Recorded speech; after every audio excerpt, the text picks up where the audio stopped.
Why we manipulate with one another is only a question about feeling secure. Getting stuff back in the box so I understand how it works. Often how we see manipulation is as a negative thing. It's a bad thing. It's like I wish to put upon other people something negative. I want to cheat. I want to push them to do something that they do not want.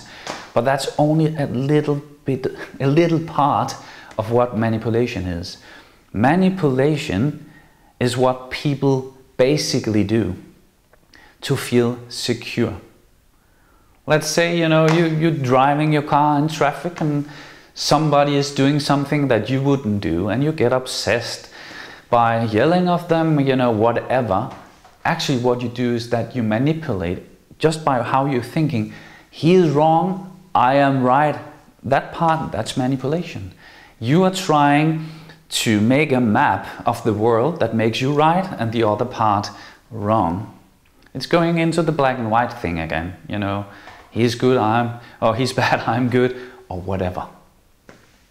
To manipulate is actually a life tool. It's something really, it's a really important skill. So where we should challenge ourselves is taking out that manipulation is negative. We should open up to the possibility that manipulation also have a constructive side to it.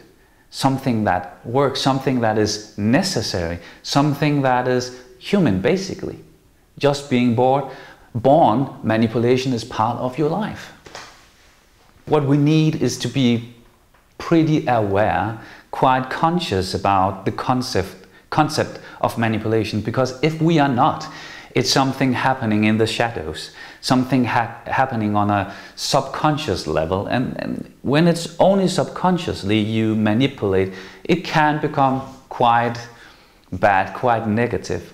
But if you go into it conscious and start to understand the 4 roles, the 4 different strategies in which people manipulate, you can actually use this tool to something quite positive, something quite powerful, because the concept goes back to when you interact with other people, provide them just a little bit of what they want to be allowed to give them what they need.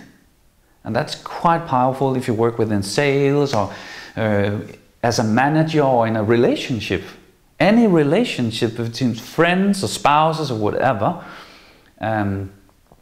If you know how this works and you have the ethics to use it in a good way, it's enormously powerful, and people get actually quite pleased when you are willing to manipulate them in a constructive way. So manipulation is basically about having impact, how to impact a situation and have this situation develop in a constructive way. Manipulation functions on all 4 breakthrough.now levels: what you think, what you say, how you feel, and how you act. So coming back to a tool, the tool I work with is called the 4 roles on manipulation.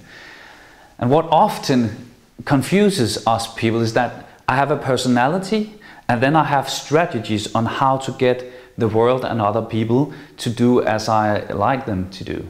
So personality and how you manipulate is two totally different things. So even an extrovert and an introvert personality can share the same strategic on how to manipulate things back to the box, so I understand it, I get it. So quick wrap up on the 4 roles. First one is jumper. The basic motivation for the jumper is freedom. If they do not feel free, they jump. Then you have the drama queen. The basic motivation of the drama queen is problems or challenges. And if they do not feel here's a problem we need to fix, they stage something, they invent something. Then you have the passive one. The passive basic motivation is structure, is plans. And if they do not feel that here's a plan, they just provide one, make one. And the last one, the burnt child, the basic motivation is what they do not want. I don't want this, so we can do whatever else. If they do not feel clear about what they do not want, they are objective. They shut down emotions and they are being objective. So the constructive side of manipulation is, for instance, if we go back to the 4 roles, if you understand those 4 roles and I'm interacting with you and I see, you're a little pressured, you're not comfortable, and this specific role is your strategy.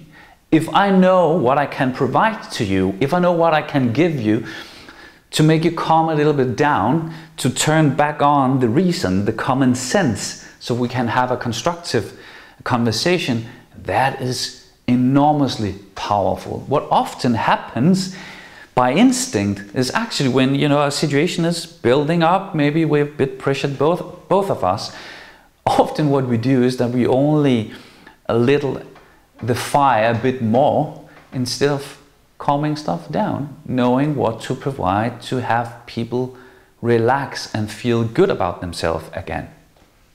So what's really important is that normally we work the world in 2 opposites. Here's what I want and here's what I do not want. And the manipulation part is actually the balance between those 2. Because as a human being, we need, a little focus on what we do not want, and we need a little focus on what we really want.